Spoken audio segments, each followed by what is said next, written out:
But I really don't have any regrets. I really don't. I've lived exactly how I've wanted to. I've tried my hardest every single time. I didn't win the matches that maybe I should have always won, but I really gave it my all. So that for me is enough.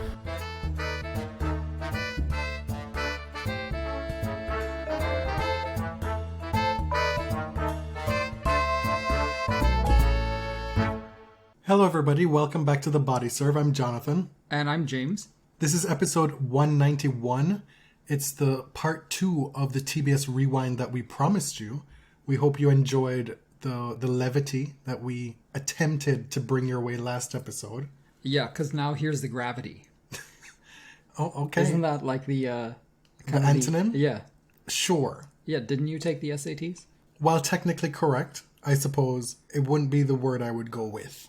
No, I mean, we separated this Rewind episode into 2 parts, and the second one is some of our a little more conscious efforts, I guess. It's not like a woe is me type situation. You know, we're not trying to bring the mood down on this one. The idea behind these 2 episodes was to give folks, if they hadn't listened to The Body Serve for a long time, to give them idea of what the show is about. And so we often have laughs on the show. We brought those last week. And then this week we're going to talk about or highlight some of the more socially conscious stuff that we do on the show. Mm-hmm. And hopefully there are still plenty of laughs in the more dramatic sections of the podcast. Yeah, I mean, we're still funny, I think. Oh, really? So that is entirely subjective. You'll see, I think, from listening back to some of it, a lot of cockiness in spots. I'll be curious to hear what these conversations feel like with a little bit of perspective. You know, if they still feel as important or substantive. There was something you said on the last episode that listening back ahead of this episode, there was something that you weren't necessarily proud of. Is that still going to be on the show? We'll get there. Yeah. I still don't know what it is. Oh, okay. Back on episode 100, I guess we had solicited questions from listeners. And one of the questions was, what is the theme of the podcast? And I guess that's a good way to get this show going. So let's revisit that. What's the theme of the podcast? Asks Anna Marseille. Mm-hmm. And I think when she asked this question, I don't think she meant it in such a broad meta way, which is how I want to treat it. I think she meant, what is the theme of the next episode? Oh. See, I could be wrong. I read it like you read it. Right. So, but I think it's a good opportunity to kind of reiterate who we are and what we do, and what we hope we bring to the table that makes us different than others. You want to take a crack at that? Well, this podcast is unique, I think, in that it's us, right? That first and foremost, there's that. We bring that to the table, for better or worse. That sounds so arrogant. For better or worse, right? Okay. That's what makes us different from a lot of other podcasts. You know, or 10 years of built chemistry in our private life. And our shared histories with tennis as well as fans. Yes. You know, it's unique. But also, I think that we come at it through a lens of intersectional feminism. Yeah. And then it branches off into many other things in terms of how we look at and cover tennis. Mm-hmm. I think if you want the scores and you want great tennis analysis from, tactical standpoint, there are podcasts that do that really well. And that's just never going to be us. The only time we did that was this year at the French Open. We did a fairly good job, I would say, in breaking down what Rafa did well, technically. Right. So for me, what I'm interested in and what I hope comes across on the podcast is broader issues that sort of float above and through tennis, because we both believe that sport is political, the personal is political, these things are inescapably intertwined, and that sport brings up a lot of thorny and ugly and complex issues like racism and sexism and homophobia. Right. Which we're going to talk about a bit later. But to me, looking at sport just as backhands and forehands and points and who won is boring, but it's also incomplete. How is that? Yeah, I think that about covers it. All right. That was for TBS 100. Is there anything you want to add or subtract from that summation of what the body serve is? No. I think it about covered it. Do you want to add anything? No, it's really hard to describe what you do in an elevator pitch, right? I found that when I was writing a thesis in grad school, it was very difficult to give someone like the 20-second pitch of what your research is about. So I think if you've been listening to the show, you know what we're about, and you have probably decided if you like us or don't at this point. At that time, I don't think we had done any of our standalone episodes, so that would be different and an addition to the output, but just still through the same lens, really, I think. Mm-hmm.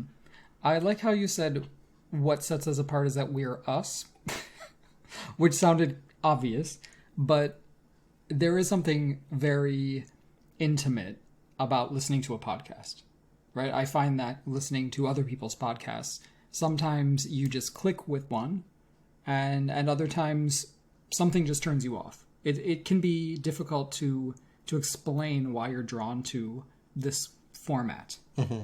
And sometimes it's about the timbre of someone's voice, about their rhythm, their personality. It's so personal.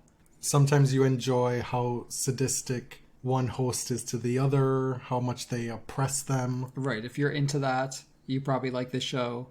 But, I mean, I don't really listen to podcasts, so I don't really know what you're talking about. We did a whole ass episode back in 2015, in our first season, about Andy Murray and why his feminism matters. And we're going to revisit that because it's still timely. Anyway, let's just play this clip and then we'll talk about it afterwards. Andy Murray has now been given this label as being a feminist. He's even claimed it in some way for himself. We'll get to that more later. Mm-hmm. But in what ways would you say he has shown himself to be a feminist? Okay, I would say, well, he's been a little reluctant to accept the word. Mm-hmm. And it's gotten easier for him recently, you know? But I think Andy Murray has shown himself to be a feminist or kind of a champion of women in that he goes out of his way to sort of big up women's sports. Big up.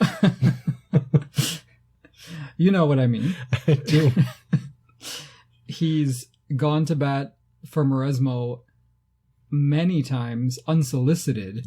Was it at the Australian Open where they asked, so you played very well? And he goes, after the match, he's on court, you played very well today. He's like, yeah, I just want to say that, I'm having a great time, and Emily Maresmo is a wonderful coach, and she's doing a really great job. And, this shows that women can be coaches. And, yes. Y'all are a bunch of motherfuckers for thinking otherwise, and blah, blah, blah, blah, blah, blah. It's like he's taking every opportunity to hit the nail on the head, Right. I think it's interesting that there was a lot of conflict within his camp over her appointment, and he kind of dismissed the people who questioned him. Yes. In that Red Bulletin magazine piece that came out a few weeks ago, that was the most interesting part for me, because there was speculation as to why Danny Valverde had left his team and went to work for Burdick, right?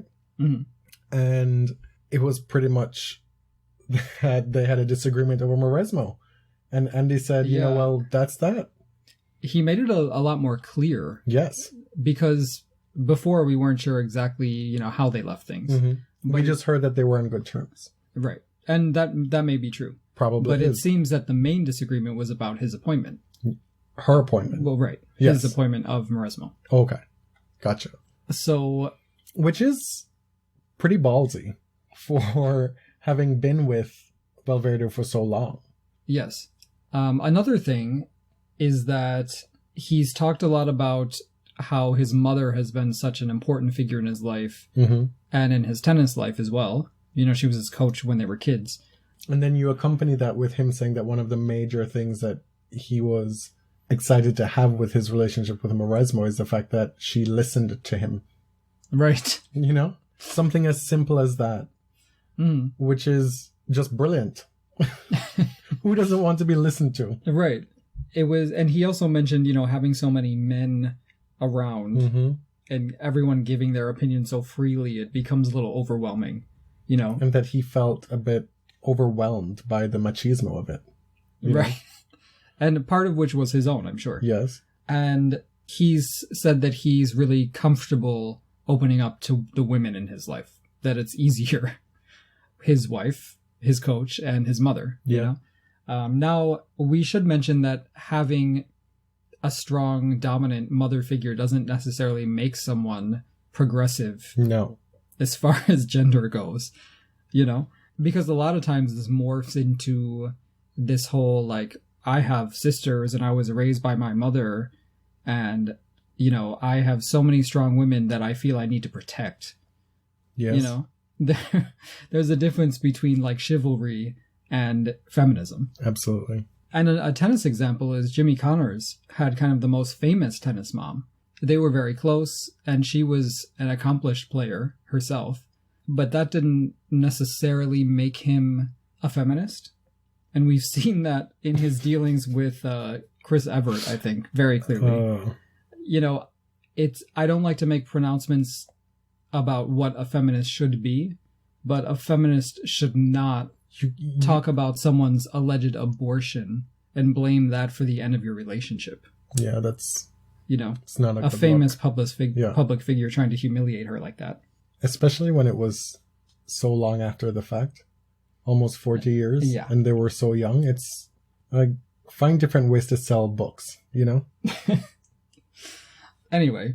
So that was a side note. Yeah. So Murray's decision is important. And I want to talk about why, in the context of sport, that appointing a woman as a coach is very important. Mm-hmm. One of the main ways it's important is because women have such little access to space in sporting culture. Whether it be on TV, you have the sideline reporters who are there to sell their bodies.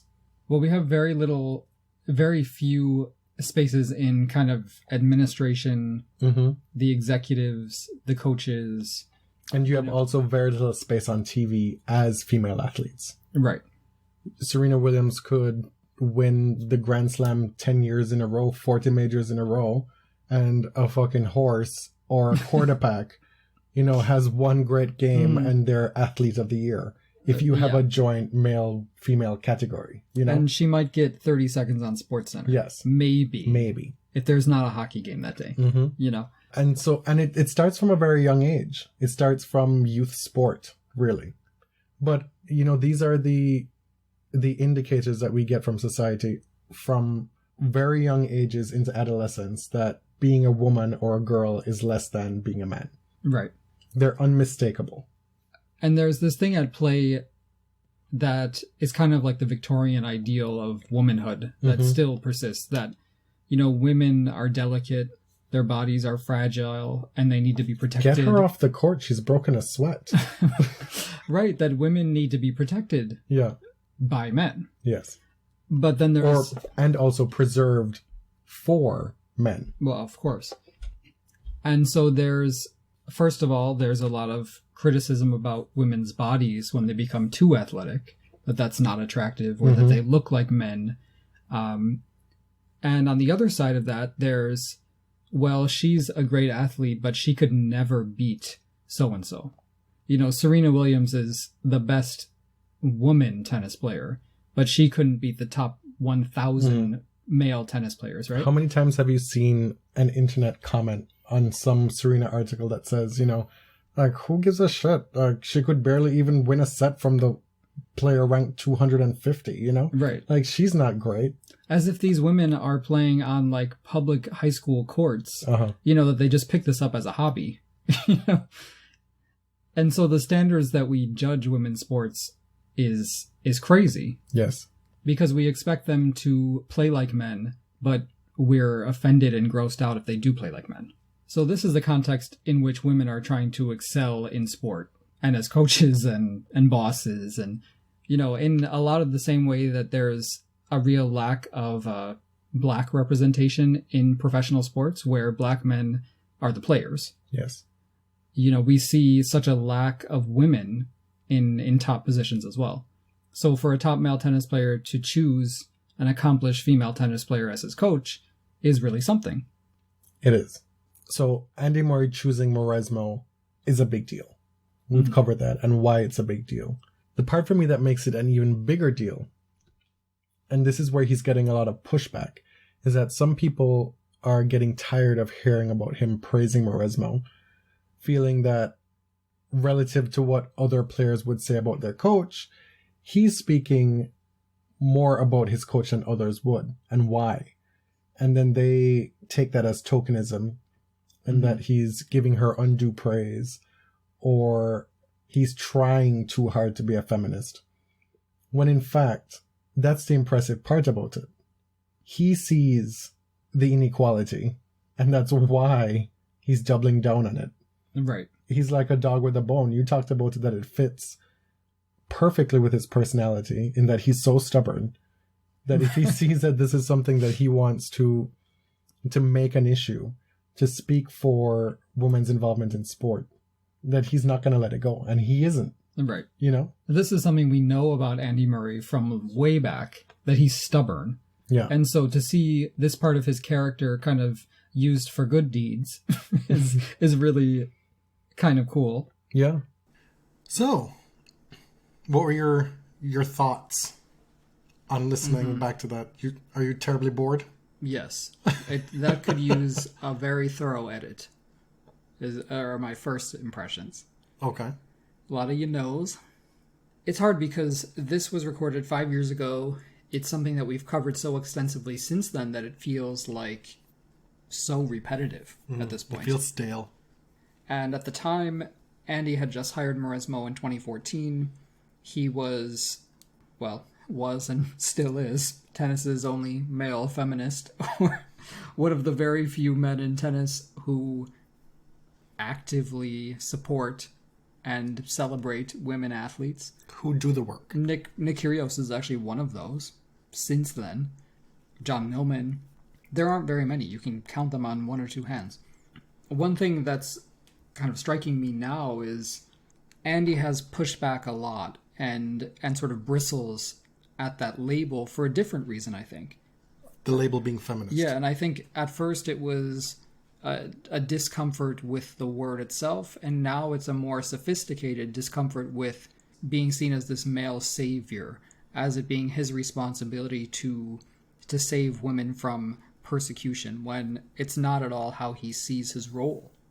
He gave this interview recently where he was asked about this, and he said, "But you realize these things happen every single day to female athletes, and I just feel like everybody should be treated equally.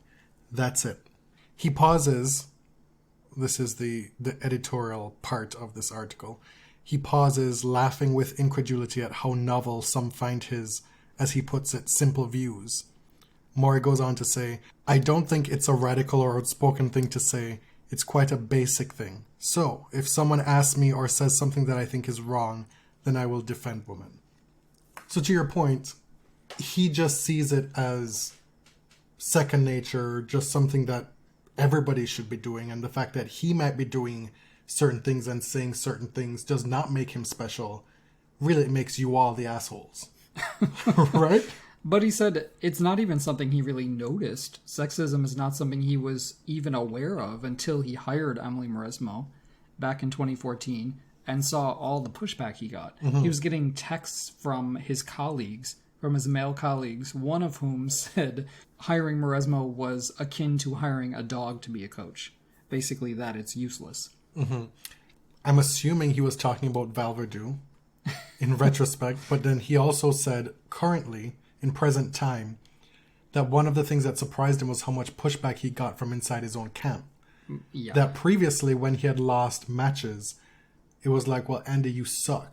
This is what you need to do to get better. Whereas when Mauresmo was in camp, folks wanted to know, was she the right fit? Well, you can see who was on his team and who is no longer on his team, if you really want to guess who the detractors were. Danny Val Verdú. Well, we don't know this. That's just circumstantial Well, evidence. you said if you want to do the math, I did some math. But I'm not putting any slander on the record here. I was talking about the socialization of young boys and girls into sport, and how young boys come at it with this idea that they're better than girls, even when they're probably at a physical disadvantage at those young ages, right? I was talking about this 5 years ago. And to me, that is similar to these men in Murray's camp questioning Maresma by default when she's the head coach. It's the same thing, because the built-in assumption there is that she cannot be as good as a man. And when it comes down to it, that's the work that we try to do, that I'm assuming Andy is trying to do, to push back and undo this gendered socialization that necessarily elevates men over women by default. So what you see Andy doing now is, when he has an opportunity to lift people up, he tries to do so. And when it's important to get out of the way, he does that too. And that's ideally what we hope to do. You know, necessarily having a podcast, a lot of times you are speaking for people. And we've talked about how being an ally is avoiding that as much as possible, is sort of amplifying the voices of people who matter and who are really affected by these fights and getting out of the way when necessary. So I'd like to weave that in to my life even more. Getting out of the way? Yeah. One of the ways that Andy is currently doing the work is through his fairly new sport agency. I didn't even really know this until recently, that he has an agency called 77, and that's in reference to the number of years it took for him to break the spell at Wimbledon for a British male. And what he's been doing is actively seeking out women athletes to sign to his agency. It's been an active part of his mission statement with that company. Right. So he recently signed an up-and-coming Scottish footballer, a midfielder with Manchester City named Caroline Weir. They sat down for an interview with The Telegraph recently, which is where this quote came from that you read, and just sort of celebrated each other, praised each other a little bit. It was very feel-good, but it did offer some insight into what he hopes to accomplish with this management agency. That article you're referring to was in The Telegraph and written by Molly McElwee. McElwee? I don't know. I don't speak Scottish. So we moved from Murray's feminism to the US Open in 2018. If you had asked me if there was any chance we would do something like this and bring this up voluntarily, I would have said no a few months ago. But it's something that I have not revisited. I've never listened to this episode again. I went through our Twitter history. So we got a lot of trolls after this episode. I got mad. I didn't act right on Twitter. You didn't? I blocked people. A lot of the people who talked shit either deleted their account or deleted those tweets because I couldn't find them. Or maybe you were blocked. Or, well, no, some people were suspended. One in particular, I remember, was banned. Oh. Has shown up in another iteration. You'll have to tell me this privately off air. But this was an incredibly controversial and difficult topic. It was a hard episode to record, and it's been something that's been a bit painful to revisit, honestly, for many reasons. Well, that was quite the intro there, James. I'm just going to play the audio right now. This is from September 2018, when tennis, as we knew it, would no longer exist. What they're going to remember is Serena living up to what a lot of people view her as this angry black woman, as, pardon the phrase, but a black bitch. That's what people believe she is. They have painted her as animalistic for over 20 years, and now they have just one more anecdote to say, look, this is your fave, this is your goat, this is how she behaves on an international stage. This is not to pit women against each other, but just a simple thing like how Caroline Wozniacki is received, as opposed to how Serena is received in a lot of instances. What is it about Serena that it's that much more offensive? Like, sure, you want to say Caroline did not say to Shino, I'm going to stuff this ball down your throat. Okay, that's one example. But what is it about Serena that's endured over all these years, in spite of the alleged and what we believe to be growth that she's shown over the last 7 years? Meanwhile, Caroline has regressed on a week-to-week basis. But the way she's viewed is totally different. What makes Serena aggressive and Caroline standing up for what she believes in? Well, why is it amusing when Pliskova attacks the umpire chair while the umpire is sitting in it? Like, why is that cute? That was a branding opportunity for her. She laughed about it after, like she thought it was good for her image because she's seen as robotic. Like, what? What is going on? And so when you tell me that race has nothing to do with it, I don't know what was going through the umpire's head. I'm not sitting here saying that he is racist. No. But I'm saying that you cannot see this situation outside of blackness. Because Serena is black. And I don't care if you don't get it.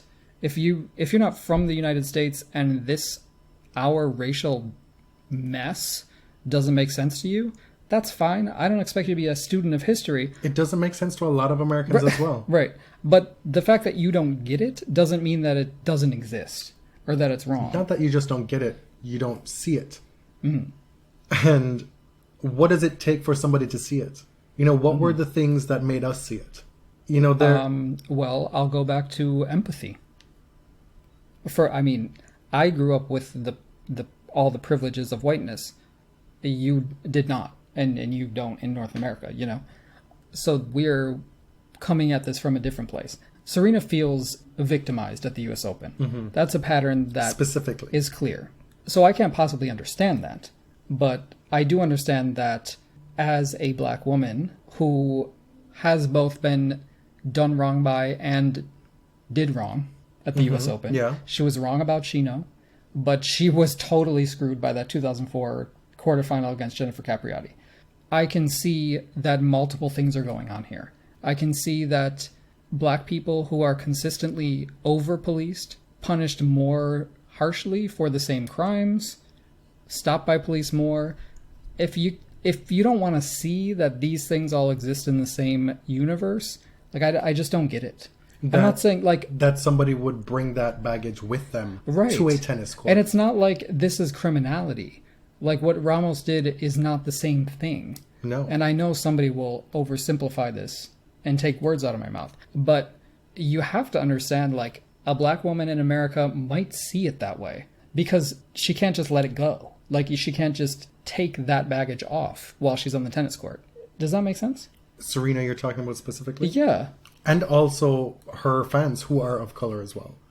Because they bring their lives to their fandom of her as well. Right. So the army can be very wrong, very loud and wrong. That certainly does happen. But I tend to be a little more understanding because I get that this is a fandom that is predominantly black, and they get a lot of other fandoms saying the army is horrible, they're disgusting, they're xenophobic, they're bigoted. And like these might be people who are new to tennis, may not be, but we want tennis to be a more diverse and accessible place. At least we do. I know a lot of people don't. But Serena fans are fans too. Like they like tennis too. It's not that they're here just for Serena. It's almost as if some of these naysayers are out here salivating that, this is the moment. This is the one moment where you cannot bring race into it. Like, I've got you cornered. This is the time when you are just that disgusting black bitch that I always knew you were. Nobody's being racist toward you. You're showing your true colors. That's what it boils down to for me. People want to essentialize Serena as this stereotype, one that looks familiar to them. They may not know why or where it comes from, or even if they're told about the angry black woman stereotype or all the ways in which black people are oppressed. They don't see it in their lives. They can't understand it, and they're not willing to give that leeway because of it. And so when you're presented with the opportunity to justify your gut reactions to this woman that you can't even really make sense of yourself, Right. And you're not willing to grapple with what it means about you and your privilege and where you've come from or whatever and the way you see the world. If somebody were to bring that argument to you, you would rather just boil this down to a basic, that is Serena. That is who she is. She's a sore loser. She's a horrible person.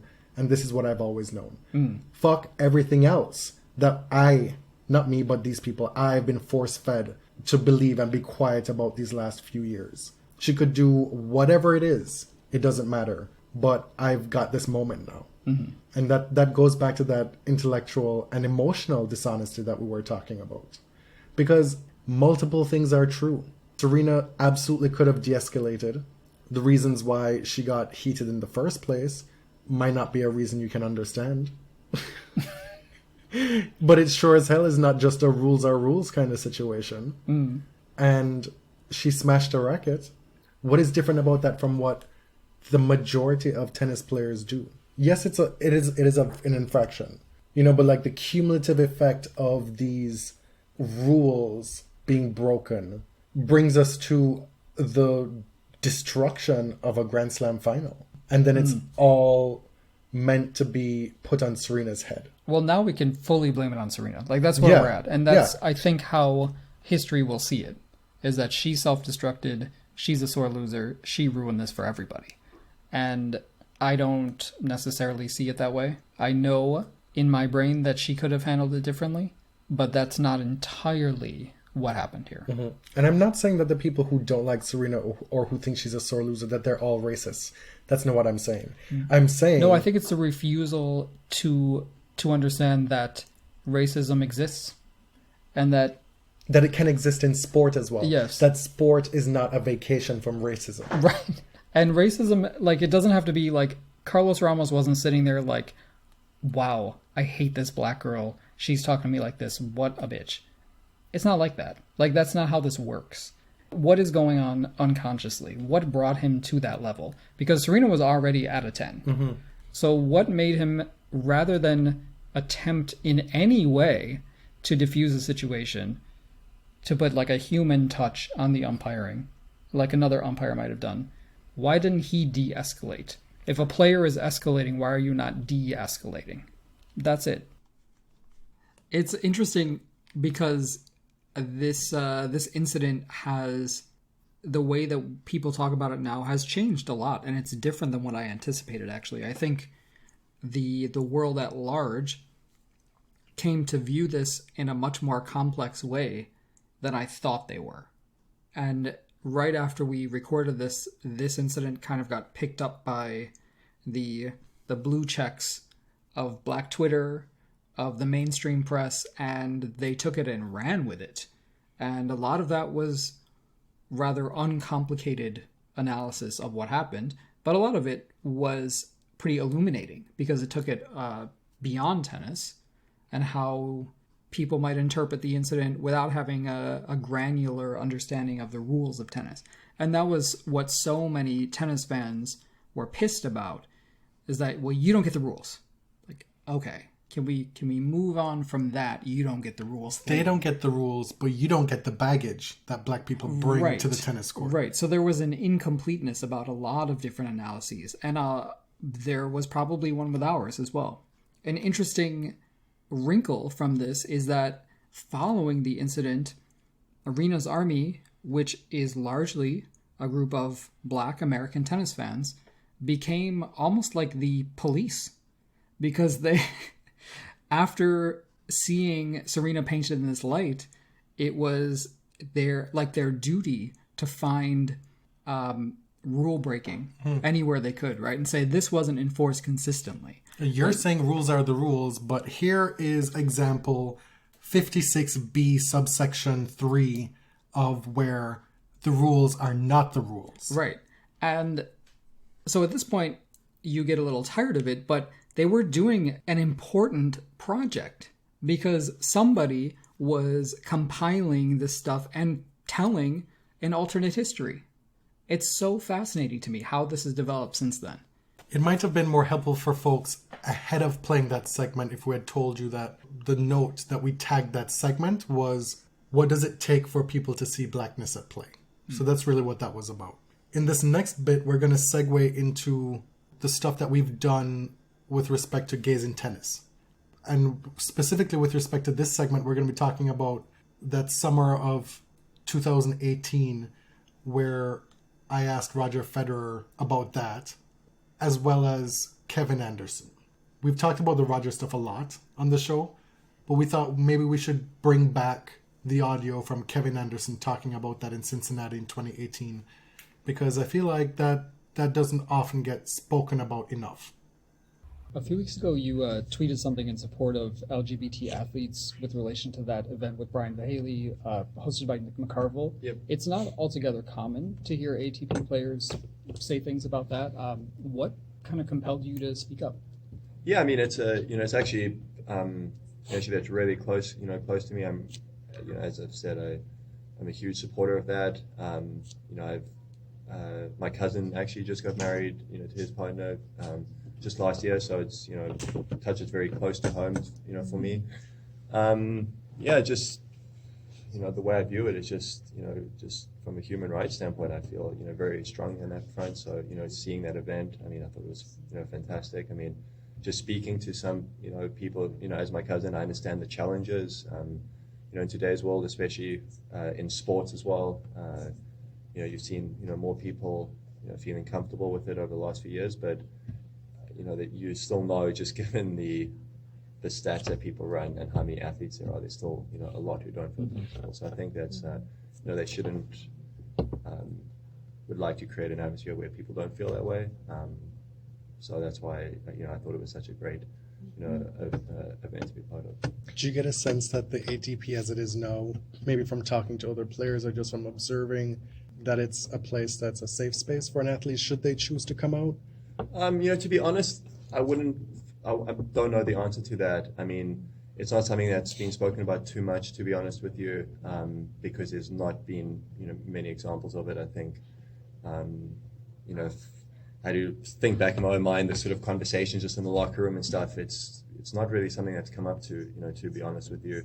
I mean, I would really hope so. I mean, it's speaking to guys, I mean, especially today, I think, at least a lot of the players that, I'm chatting to more often, obviously you can't spend a lot of time with everybody. I mean, the people who I do, I think would all be very, supportive of, of that. So, I'd certainly like to think so. And if I can think of the people who I know well enough to sort of answer that question for, I would certainly say yes. Listening to Kevin speak about his own personal experience and his family really reminds me that when you know somebody, when it happens in your own family, somebody you really care about, You just said it. Like it's so Right, easy to right. say something that can be taken in a derogatory way. But when you know somebody who is gay or trans or queer, things can really change for you. And for a lot of folks who've never had to consider the life of a queer person and what that entails, and may have had negative attitudes toward queer people before, that's often the pathway that allows them to open up a new worldview, right? To let gay people into their lives. And I'm not saying that that's the way that it happened for Kevin, but that's the way he presented it to us in that audio that you just heard. And the net effect of that is that we now have somebody who is an ally. Kevin Anderson is an ally, helping us start and hopefully push the conversation forward. We touched on it at the end of that clip, that while Kevin is an ally, and we were thrilled to hear him talk about gays in tennis, because nobody was talking about gays in tennis. This was unprompted on his behalf to be supporting this event. We still had him saying things like, I'm a huge supporter of that, and in another breath saying more people being comfortable with it. What is that and what is it? Yeah, I don't really find that very instructive, to be honest. I think a lot of people just struggle with the correct language to be using. I don't read a lot into it. Yes, that's what I'm getting at, but it's pretty uniform. Even Federer. Federer did not say the word gay once in his somewhat long-winded answer. No, but Kevin's was a very different answer from Rogers. I found it refreshing at the time that Kevin was willing to say, I don't know. When asked, are the conditions there for someone to come out? He said, I don't know.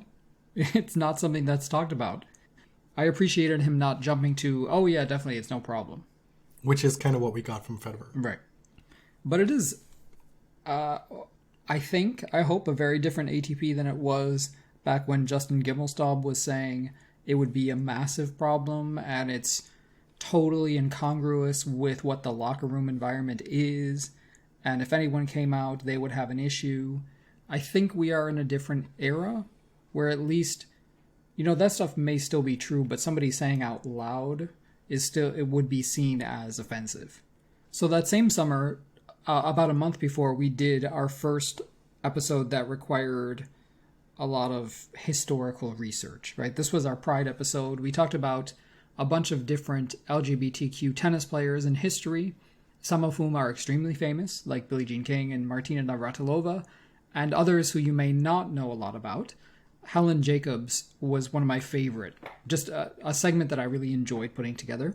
She was a great tennis player of the 1930s, a 4-time winner of the US Open, the great rival of Helen Wills Moody. And Helen Jacobs was a lesbian who was in a relationship with a high-profile socialite in the South. Man, that was a pretty gay summer for us. Mm-hmm.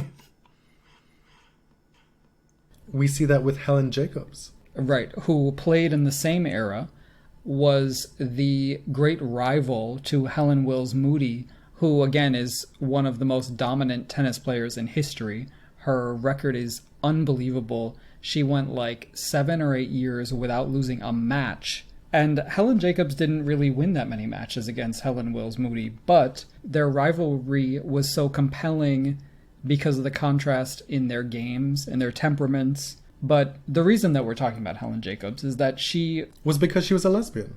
And she lived relatively openly for the time.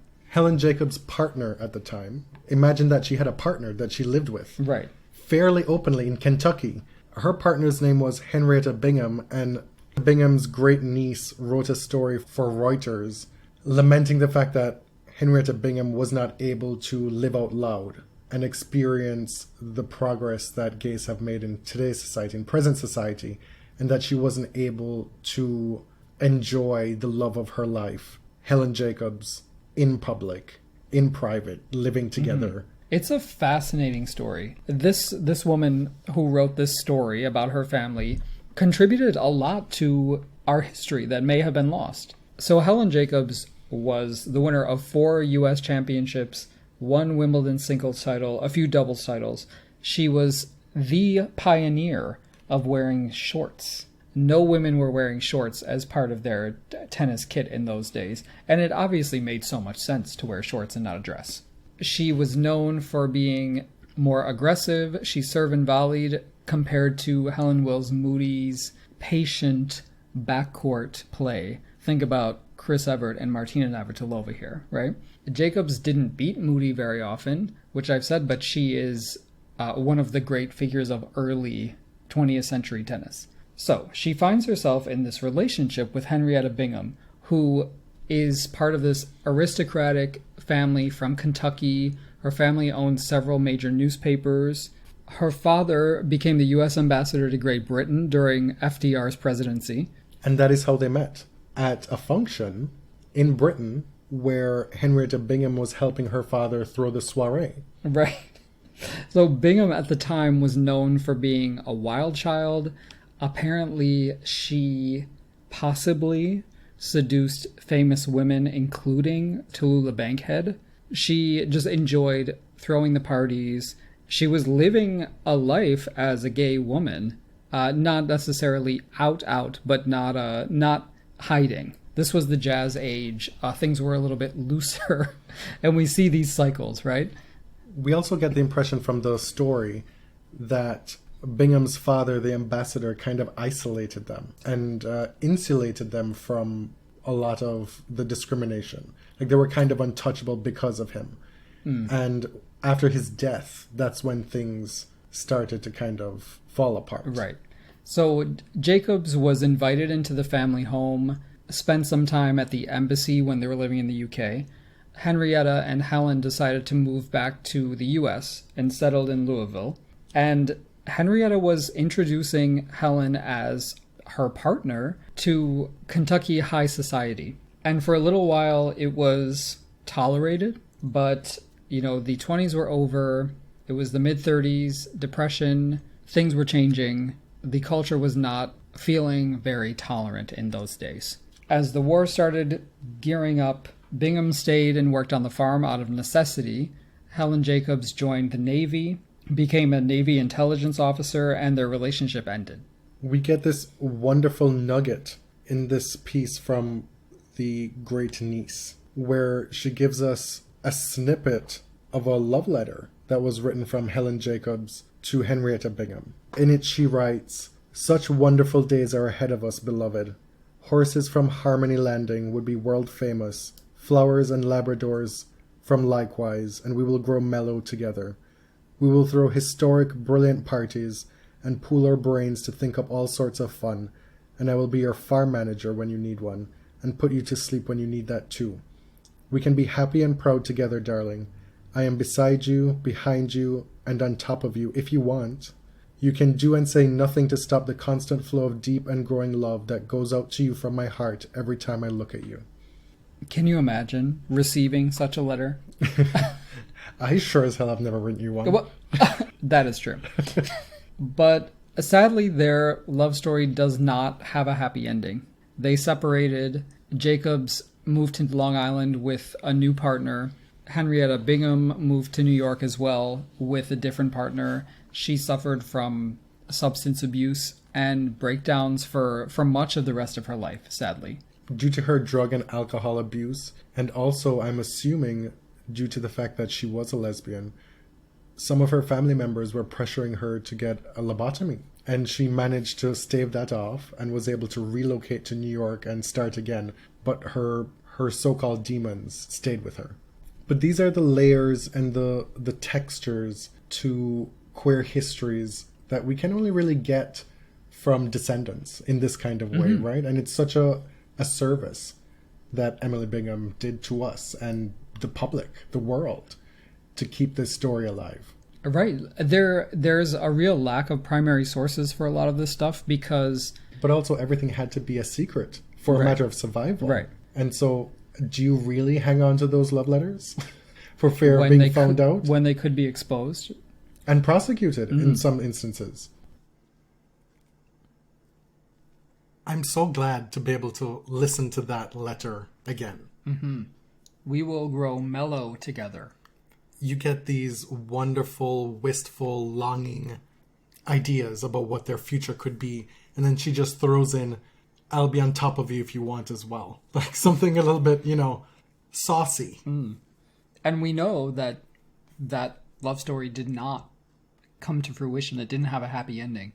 But like we said back then, so much of our history, of queer history, is unspoken, and we're really at the mercy of primary sources that were left over. Like I said, descendants, great nieces who are still around to tell the story when people actually want to hear it, because people didn't want to hear it back then. The great thing about that story is that it's in Helen's own words. Because oftentimes when we get these stories, they're told by a friend. Somebody who's outlived this person, who might not be queer themselves, could be an ally, but you don't get the same richness as to what life would have been like back then. This is really unique. Now for something completely different. Colleen Vandeweghe, who you may know as Coco, has suffered at our hands over the years. I can say that now. We have been a little rough on Colleen. I see here that this is the bit that you are not happy with in retrospect. It is. Stuff that you would have said back then. So this clip is from November 2017, and we're discussing an incident where Colleen screamed at her opponent, Yulia Gergis, "Get that shit out of here." And at the time it was kind of one in a long line of what we viewed as indiscretions or misbehaviors. Before we say too much, I'd like to play the clip and then I'll talk about it. This is me in defense of Coco. Wow. At this juncture, in that I want to posit a few questions. Okay. To push back at that in terms of how we viscerally react to her. Rhetorical or No, questions serious for me? questions. Okay. Is it because she is not particularly feminine in her aesthetic and physicality that she's a jock, that we find that threatening in some way, that we find that kind of outburst more disgusting because it's coming from a woman and not a man? Oh, do you want me to answer that? Yes, I do. For the first question, I will concede that her physicality and the way that she performs gender can be off-putting to some people. Because that reaction is not something that we think about, right? Correct. That's a difficult question. It's something I've thought about myself. But the second part of your question, men who behave like that, I don't like that either. And I mean, I think we have receipts on that. We've shown that the players who I admire, Rafa Nadal, for example, even Andy Murray, with all his crazy shit, would never scream at an opponent like that, saying, "Get that shit out of here." I don't want to say that because I don't know all of Andy's receipts. I'm not going to put myself out there like that. Andy has a lot going for him. I don't know if that's necessarily one of them. Right. Because he does have but most his of outbursts. his outbursts are self-directed. Okay. And the worst thing that he said to someone was, "Everybody hates you," to Lucas Rosol. And that was no tea, no shade. Well, no, it was just like, it's a bad look. You're losing. You just lost the first set. You're trying to stay in this match. Great. And you punish a second serve badly. You hit a great shot. And as something takes over you that you have to scream that, this is tennis. And I hate to sound like a prude and a snob, but this is not basketball. Like, you didn't just dunk on her. To the alt-right listeners who may posit, if there are any left, who may posit this question as well, how do you reconcile your admonishment of Coco in this situation with Serena's U.S. Open outburst? And can you the U.S. Open potentially Australian would the shove it down your throat one? Yeah, see, I think you could pick better ones. Okay. The U.S. Open outburst we have been through so many times. I didn't condone it at the time, and I don't now. Mm-hmm. She paid her price. She served her time, and this has passed. Those actions. Mm-hmm. Like, what's the difference between the two? Well, she didn't direct it at her opponent. I don't think it's great to direct it at a paid official either, trying to do her job. I believe that official was wrong, but that doesn't excuse what Serena did. And I'm not here to relitigate what that whole thing was. Okay, so set aside that specific incident. That's been one of the knots on Serena over the years. Right? Or the supposed gamesmanship or the drama. See, I think that what Coco does exceeds drama and is just bad sportsmanship. That's all you got? That's all I got. I don't like it. I'm trying to get you to a point where you just say I don't like her. Well, I don't. And that's not a secret. And if we're being honest, a lot of that is because of her politics. And I reserve that right. Okay. I just tried to complicate her a little bit. Mm-hmm. And I appreciate that. And we are a podcast who should be talking about stuff like that. Now, is there anything about Coco's game that you would be complimentary about? Yes. And I'm glad you asked, because we try our best to be fair, at least. I don't think we've been entirely fair to Coco over this past year. Are you like on the Colleen bandwagon? No. I'm not on the Mm. bandwagon. It's not so much about being fair. It's about, within the context of what you just said, trying to be fair as a podcast, right? An objective or whatever. Okay. We have not been that to Colleen. Yes, not that we necessarily have a problem with that. We are very subjective. Yes. But we're open about that. Yes, that's what I'm trying bias. to get. Yes. Correct. Maybe we have not been entirely fair. Mm-hmm. But to be fair, TBF, in this situation, Colleen made the top 10. It's no accident. She had a great year at the majors. She has a really good volley. She has touch at the net. Her volleying is so impressive. It really is. It's some of the easiest, precise volleying I've seen on tour. Yeah. And for somebody who's bigger in stature and, more imposing, moving forward to the net, she does it so seamlessly. Yes, I agree. And, I just love the power game. Like, the women's power game is something I really like. So her attack mode is impressive. But I think that her brain gets in the way a lot. Like, it's her own worst enemy. Aside from the sort of the intangibles, she has an impressive game, and it can get her really far. Just one of the biggest serves on tour, one of the biggest forehands.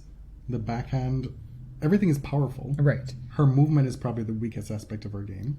Yeah. But you can sort of fudge that. I mean, less so, I think, in 2017 WTA, but for a long time, Lindsay Davenport's movement wasn't great.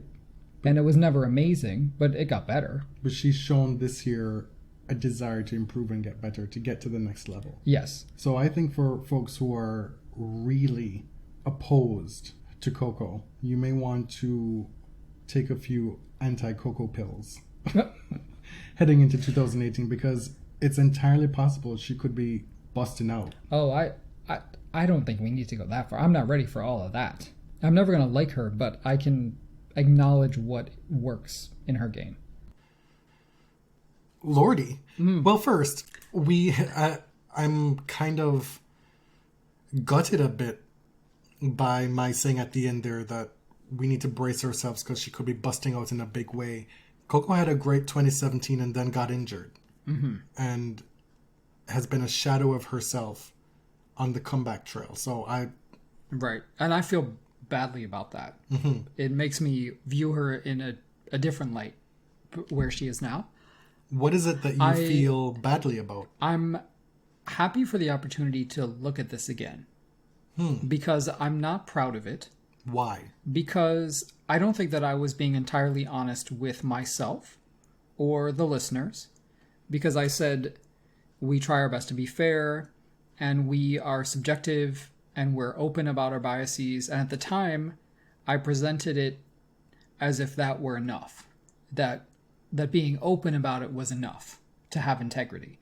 And looking back, I don't think it was. I think I was being unfair, and just because I was being honest about that didn't make it okay.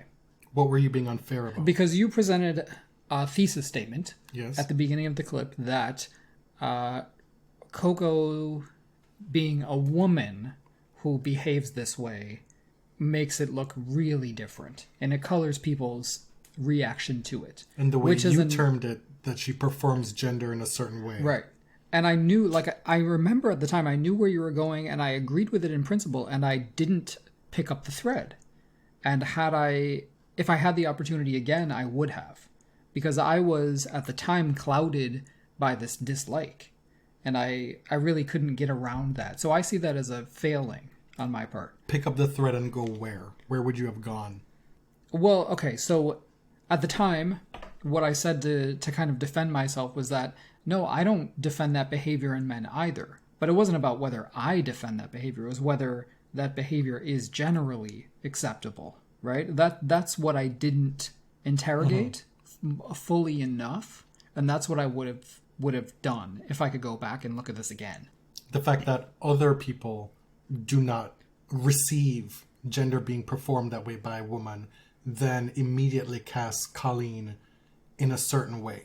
Right. Whereas it might be different for you, she then gets caught up in this tornado of fuckery that she can't get out of. Right. Even if she tries. So we have been harsh on men who act crazy in tennis. That's true. But a lot of people aren't. And the general thrust of men behaving badly in tennis is, oh, look at this funny incident with you Nick cannot be serious! or with Fabio or John McEnroe, or, that it's entertainment. So I should have been more honest looking at Colleen. And I should have... So this was recorded in 2017. When you mentioned the Serena U.S. Open incident, you were talking about 2009. Yeah, because with Shino. It hadn't happened yet, Right. 2018. It hadn't happened yet. But I should have lent the same empathy that I give to Serena or Venus or any of the other female players that I like. I should have lent that toward Colleen, as difficult as it would have been at the time. And you can also still not like her. Right. That's not important. Why should she care if I like her? Mm-hmm. So for the next clip, I cut this early last week, and at the time, it was interesting to me. I kind of have forgotten what's in it. I have no idea what's in it because I haven't touched it. So I think what we're about to hear is a segment we did in 2018 about equal prize money. And at the time, that topic had already been overdone. But I was trying to distill kind of the most important arguments in favor of equal prize money. This is what you think I is think about to happen. that's what we're about to hear. We shall see. When people say that, well, the men are more popular, people are more interested in men and watching men, that's A, because you're in the golden era of men's tennis right now. Enjoy it. It's not going to last. And B, society is set up to disadvantage women in this argument.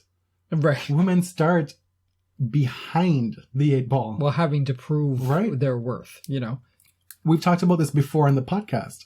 When girls are 5 years old and they're playing any kind of athletic sport with a boy of the same age, they have more physical prowess, more likely at that age, because they develop more quickly than boys do. Right. And so when a boy comes to that little athletic encounter thinking that he's better than the girl and he's going to beat that girl, it's because he's been taught from a long time ago that he should be better than that girl. That he is better than that girl, and that boys should beat girls because boys are better than girls. And that throwing like a girl sucks. And then you're gay because you throw like a girl. Right. These are the ways that we, quite frankly, fuck up our children. And they grow into adults who behave like complete morons on Twitter and in comment sections and oh my God, professional tennis players on the ATP tour. Like this troll today said, oh, do you really think 10-year-olds are thinking about sociology? Yes! Yes, when a young girl thinks that she can compete on the level of a boy who's 1 foot shorter than her, yes, that's sociology. Well, I was making they were saying that, this person said that men are better athletes than women are. And he said that's biological, it's a fact. And I said, no, it's a sociological construct. There's no fact in that at all. And then there was the argument that, do you think any girls are dealing with sociology at 10 years old? And I didn't even respond because of course they are. Absolutely making my point. Right. And I made a decision at that time that, you and your 10 followers were not getting the benefit of my response. Because if I were to respond to everybody who did not have the intellectual acumen to process these thoughts, then I would do nothing in my life. No, but they're not prepared to hear it. No. As well. You're wasting your breath. This is what I'm talking about, not engaging, because sometimes it's just not worth it. But this is something that I'm particularly not willing to engage with because I don't talk about this often, but I have a bachelor's and master's degree in sports sociology. So this is actually my training. I took courses on sport and the civil rights movement, how race interacts with society and sport, gender relations in sport, all these different sociological perspectives in which sport can be viewed. So you actually have some expertise in this area. I do. Yeah. And it's a passion of mine. But this is not something that can translate through Twitter. The problem with sports is that, in sports, everybody's an expert. Everybody's an expert. So many people are unwilling to consider sport through a sociological lens. Yeah. Well, that they believe that it's separate from in a genre and an aspect of society where everything is so stats driven. There's no way that you can convince somebody that Usain Bolt, who runs a 100-meter race in 9.5 something seconds, is not as good as Shelley Fraser-Price, who is a double Olympic gold medalist, multiple world champion from the same country, who is just such a joy to watch run. Well, it's okay. This idea of being better and deconstructing that is something that's hard to push through the higher, faster, stronger. Right. Well, in track and field, the contrast is so stark, right? The best men run faster than the best women. That's a fact in track and field. But in other sports, it's what sort of attributes do you value in an athlete? And maybe you think that Serena Williams is a better athlete than, say, Tomas Berdych. Now, would she win if they played? No. But is that why you watch sports? The idea that she's not as physically strong, that she can't deadlift more than a top male athlete, is that important?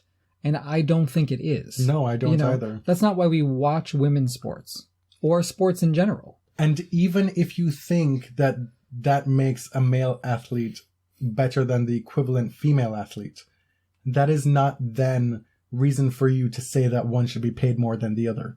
Well, right. It's not. Because that's not how we pay athletes. No. We don't pay athletes for their time. They don't punch a time clock. Some boxing matches last like 4 2 minutes. seconds. Right. And they still get paid. Millions of dollars. They don't get paid by the second. It's just not how sports works. You don't get paid by the set. Nor should you. Because some 5-set matches are boring. And people are not watching. Same with some 2-set women's matches are boring too. Anyway, I feel like we spent long enough on these arguments. But you also wanted to talk about how equal prize money is predicated on fairness, not economics, right? Right. This is where Venus is coming from. This is where Billie Jean King is coming from. We're not going to win if we make the economic argument or if we entertain these many contradictory arguments against unequal prize money. People arguing against prize money have an ideology and they're searching for anecdotes to back it up. Mm-hmm. I've said this before. I'm plagiarizing myself. Which is why you're plagiarizing yourself. Which is why we think of it as such a cut and dry, no-brainer issue, not even willing to interact with these opposing thoughts, right? Right. It's a moral argument. Mm-hmm. I believe that the moral argument has been the most successful in making strides toward equal prize money. Mm-hmm. I think that's what works. What about the people who then say you frame it in terms of a moral argument, which only goes to affirm my position that, quantifiably speaking, women aren't up to scratch with men. You have to then bring in this extra, vague, right, kind of way of describing it to make your argument. Okay, well, my argument would be that I'm not a capitalist, and I believe in regulation. Okay. And I don't think that the free market rules everything, because I think that's chaos. That's it. I think that as a society, or societies, plural, we're allowed to have cultural standards and values to which we aspire. And for me, this is one that I aspire to.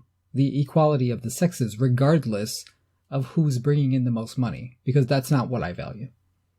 So that's it. That was a bit of a mic drop. Congrats. I would like you to acknowledge my wingman position. Yes, you really set me up. Thank you. Okay. To add on to what you said at the end there, you're not a capitalist and you do not believe in the free market. But also the free market doesn't necessarily demand that men should get paid more than women, because there have been times historically where women have been more popular, especially in tennis. Yes. They weren't paid more at those times. No. I mean, the free market does not exist. We know this. It's extremely clear in the current crisis that major corporations are having to be bailed out now once a decade, or even more frequently than that. Like, the free market is not working. That's a bit of a side note. It is, but it's frustrating. What I was getting at the time is that, so I'm making a moral argument. What I wanted was for the detractors to admit that they were too making a moral argument. That, the entertainment value, the number of sets, the relative popularity of men's to women's tennis, these are not rigorous analytical arguments. You don't have spreadsheets to show me, right? Like, these are all moral arguments. You're coming from a specific perspective, and most of the people who are arguing against equal prize money are not coming with balance sheets and income statements and 10 years of ratings history. They're simply not doing it. No, they're coming to you with a fictitious balance sheet that they assume you will take to be fact. Right. Because, like we've said earlier in the episode, we are so taught to assume that men are better than women in sport. Right. That why would there be a balance sheet that says otherwise? Like, I don't have an economics degree, but I'm not stupid either. Listen, everybody is gaslighting as a fucking economist these days. They sure are, yes. One thing that one of our earlier clips about, I think it was about in the Andy Murray segment, when we were talking about how the 1000th ranked or the 250th ranked man could beat the top female players, Like, cool, fine. Who the fuck wants to watch the 250th ranked male player? Are you spending $300-$400 on a ticket to watch them on Arthur Ashe? No, absolutely the fuck you're not. But Battle of the Sexes, Marcus Willis versus really? Venus Williams. Like, Get your tickets. no disrespect to those guys who are working their asses off. But really, people are paying $1,000, $2,000 to watch the top women play, even though the best college player could probably beat that woman. Who cares? Mm-hmm. Like, if strength, speed, and fitness were the only measures, Ivo Karlovic might be the biggest superstar and the most highest paid athlete in men's tennis, and he is simply not. Like, there are so many different measures and emotional responses that make people want to watch tennis players. Some of it is supreme athletic feats, like Novak and Rafa. Listen. Some of it is drama. Some of it is... It's all big three driven, and everybody else is the trickle-down effect. And these players who should be so thankful to be making this money off the coattails of these men, rather than... Would you say they should be kissing their feet? No, for the record, that was a joke. Yes, a joke. But rather than agitate and try and bring women along, you're both in an economic struggle here together. You want to suck from that big three teat even more and get as much as you can, rather than work with your compatriots on the WTA tour who are experiencing a similar economic disadvantage. Sure. I would like to put a moratorium on the teat metaphor, if I could. But it's a minor quibble. So we said we didn't know what was coming in that little clip. We did not, and we just kind of went with it. Last bit before we wrap up this episode. This is from Circling the Wagons and Ball Marks, where we talk about tennis fandom as a fetish. Do you remember what Circling the Ball Marks was referring to? I do not right now. Really? I'm... Oh my god. This looks so different. About 10 months later. It was when Sophia Kenin beat Serena Williams at Roland Garros in 2019. Oh, is that what that was? We barely knew who she was. We were making fun of the fact that she was circling all the ball marks on the clay. And, 7 months later, she's a Grand Slam champion and a top 5 player? That was May 2019? Yeah. I don't even recall that happening. Because in 2018, Serena got to, I think, the fourth round and pulled out. She was going to play Maria. Yeah, so this was definitely last year. Wow. So, here we go. One of the big downsides of this week, this first week of the French Open, was the mad, wild, seemingly out of nowhere beefs that happened on tennis Twitter. Who has time for all this? To even keep track of who's mad at whom? Last night I tweeted, wow, tennis Twitter burnt itself to the ground today. Good night. And maybe that's a good thing. Keep in mind that we have already lived through the 2018 US Open. We lived through that, and yet this feels worse. No. Somehow. No. My take is that... It feels more deranged to me. I have lived through that, and I'm not doing it again. I'm quite simply not doing it again. I'm not engaging anymore. What we're talking about, of course, is the Serena-Dominic team press room drama. That's one of the things. One of the things. One of the things. That's the most recent one. We have members of Rena's army tagging Alexis Ohanian, blaming him for Serena's career. Talking just about absolute mess. Sorry to be crude here, but if it weren't for his sperm, we would have 24. Like, that shit is who is we? Wild. Who is we here? Wild. Like, did you help Serena win any of those majors? She won the majors. She decided to have a beautiful child with this man who she seems to have a loving relationship with. Even if it wasn't, it's none of our business. That stuff is so beyond the pale, it is horrifying. It's crazy to me the things that people feel okay with saying on Twitter. Like, you're really gonna use your name, your own name, and put that stuff out there? Well, in a sense, credit to those people, because we know there are other people who hide behind aliases and pictures of players and say even worse. Mm-hmm. So, but to me, like, this is the danger of fandom, because fandom is a fetish, right? It takes a living thing and objectifies that person. So it can suck all the humanity out of a real person, and they become a totem. They become an object that you can imbue all your hopes and dreams into. So that person's health and well-being and happiness matters less to you, because they're a symbol, right? They're not a living, breathing human being with flaws and pain and weaknesses. Of course, not all fans are like this, but this is what fandoms can do. But at the same time, you want them to step and fetch it and smile and enjoy the tennis that they're performing for you. Oh, is that a hit at me? A slight dig at you. See, I do try to keep in mind that person's humanity. Mm-hmm. And that's actually why I say that for Serena, because as someone who has been important to me, I do want her to be happy. Not because it'll make me happy. You know, I don't know. Maybe maybe you don't believe it, but I do. At a very base level, what has become crystal clear is that fandom and being a fan is an entirely irrational experience and proposition. Right. Like, at best, it's irrational, and at worst, it can become what we've seen over the past weekend. It can become damaging and dangerous. It can also become dangerous in a criminal sense, in the case of Monica Seles. Mm-hmm. We're back in the present day now. Yes. Fandom exists along a long spectrum. Mm-hmm.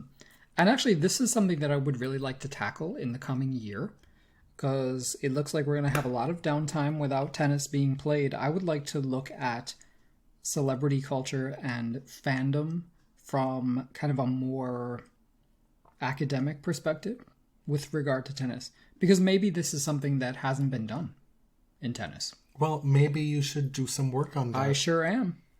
It's safe to say, when was that recorded? Last year? Mm-hmm. That folks are still out here wilding out, acting all crazy, still demanding things that they have no business demanding of tennis players. And, I mean, let's be clear, like, tennis Twitter and the communities that have evolved on social media have added so much to the experience of this sport. And a lot of it is good. Mm-hmm. Like, there is a fine line between joking about Serena's Instagram videos and saying, well, I still don't see her exercising. Right. Or moving her feet. You know, like, there's some levity in that, because part of the fan experience is that you suffer along. If you are a true stan of a person, be it in pop music or sport, you suffer along with them and you experience the highs along with them, right? Mm-hmm. Mm-hmm. And so at this current stage, Serena fans are going through it. And so that's somewhere able to find the humor in it in a way that's not downright rude and, as we say back home, outa ada. Kudos to them. Right. But there's a fine line before it slips into just, you need to check yourself. Right. Because you are outa ada. I wanted to close the episode with some levity, because this was the gravity episode. I didn't prepare you for this. Would you say that you're now currently defying gravity? And I brings that levity. Mm-hmm. Mm-hmm. To quote the Queen, yes, MC herself, who is celebrating an anniversary this month, this week. She is that chick you like. We don't know if she is 50, 49, 51. No, we know she's either 50 or 51 as of March 27th, her anniversary. But we don't know the year. It could be either 1969 or 1970. Mm-hmm. If you go to her Wikipedia page, it'll say that her birth date is either March 27th, 1969 or March 27th, 1970. I admire someone who is that famous in the digital age who can keep her birth date a mystery. Amazing. And with so many family members willing to sell her down the river. Right. So what I wanted to do is a segment we've done many, many times before. Things we like right now. Something that's happening in popular culture that you are enjoying. Because people need joy right now. Were you not going to give me a heads up about this? No. I want you to just go off the cuff. Well, you go first. So mine is One Day at a Time, has returned in a different iteration. It was a Netflix show. It was canceled by Netflix, and now it's on Pop TV, which is also what houses Schitt's Creek in the United States. One Day at a Time, if you have not seen it, is such a delightful show. It's kind of this traditional sitcom. It's a reboot of the early 80s sitcom, and it has everything. It has joy. It has Rita Moreno, who's in her 80s now, well into her 80s. Yeah, and it tackles some very serious topics but never gets too bogged down in them. Doesn't get preachy. It's just fun. I love it. Things I like, since I'm unprepared for this, I'll go with the thing that I've most recently liked, which was last night. I was going down a YouTube rabbit hole and I landed on Mariah and Whitney's appearance for the Prince of Egypt on Oprah. When they were both promoting their individual albums, Whitney's My Love Is Your Love, one of the absolute best R&B records of the last 25 years. And a shame that it took so long for her to be able to make it under the so-called guidance of Clive Davis. And Mariah promoting her number ones record, which featured her 13 number ones to date at that time, plus an additional, I think, 4 tracks. Anyway, that is a moment that it's unrivaled.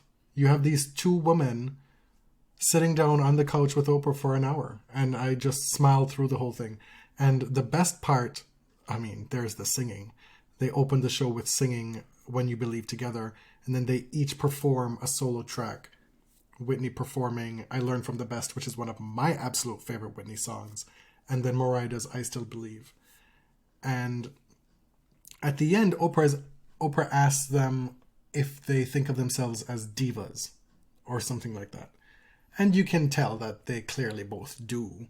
Whitney makes no bones about it. And then she goes on to define what a diva is. And then Oprah asks Mariah, so do you think you're a diva? And she goes, well, you know, there's divas from back in the day, and then there's divas the day. And they all three just start cracking up. And the answer to this question lays to rest any doubt that Mariah and Whitney got along, because you cannot fake that rapport. Mm-hmm. And even if Mariah and Whitney fought, because I'm sure they fought occasionally, there was genuine love between them, which you can see. And then Mariah went on to say that Oprah was a diva television.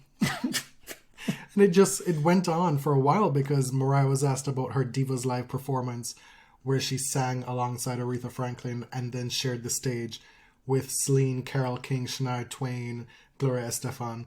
And she then referred to Aretha as Diva Life. And so they're just riffing on this whole diva thing there, and it could have been a very loaded question, because you have Whitney, who is the diva of higher standing at that time, and you have Mariah, who's seen as the protege, the one who was compared to her for years, and they somehow managed to navigate it together with graciousness toward each other, despite how they both feel about themselves, and with deference to where the other person is. You know, it was skillful, lighthearted, fun, and genuine.